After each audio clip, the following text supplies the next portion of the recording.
Vous pouvez invoquer le changement climatique, vous pouvez vous focaliser sur les luttes partisanes et vous engager dans l'action politique. Mais ce qui se joue en ce moment précis sur la Terre et dans le cadran cosmique qu'elle occupe transcende toutes les explications et toutes les logiques terrestres qui ont été les nôtres depuis des siècles. Le chaos qui se montre sur la scène géopolitique est le même que celui qui vient interpeller notre âme dans son quotidien, dans son incarnation, dans sa profession, dans sa famille, dans son couple. Car la pression renforcée de la lumière affluant vers la Terre n'épargne ni le collectif, ni l'individuel. Il serait vain de croire que les désordres visibles du monde sont l'œuvre des élites corrompues et de continuer ainsi à se rebeller contre une coercition purement extérieure, sans voir combien le processus en cours passe indifféremment par le canal de nos intériorités comme par celui, en miroir, de la scène extérieure du monde. Chacun, à son heure, et sous le rayon de plus en plus puissant de la lumière, aura à traverser ses propres enfers et non ceux du roi corrompu, en qui nous avons remis toute la faute.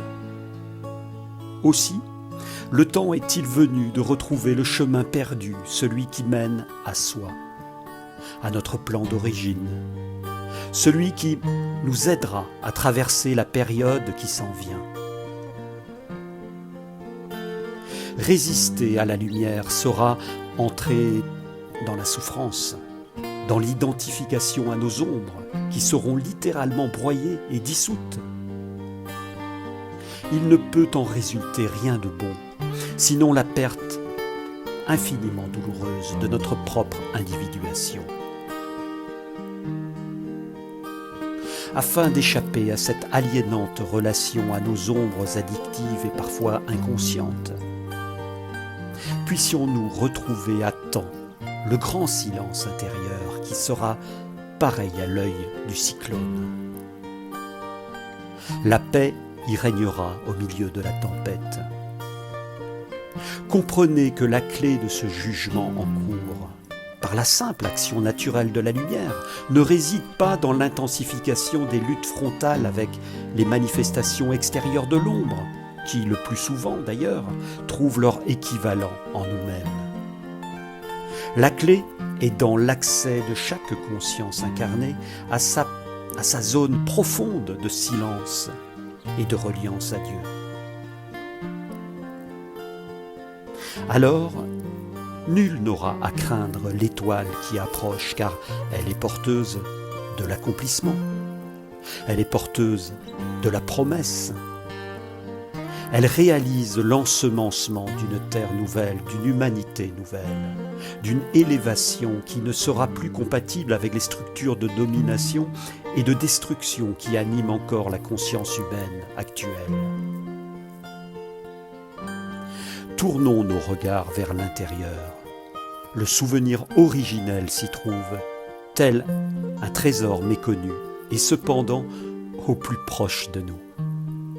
Nous sommes un jour partis en exil, loin de la maison du Père, afin de cheminer vers la conscience de nous-mêmes, comme vers la conscience des mondes incroyables que l'amour céleste nous a confiés. Aujourd'hui, c'est l'heure des comptes, non ceux d'apothicaires, mais de parfaite justice.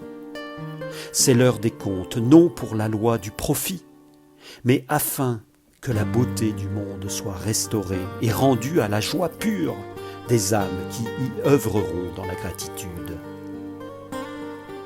Tournons nos regards vers l'intérieur, vers le souffle premier, signature de Dieu qui créa toute vie.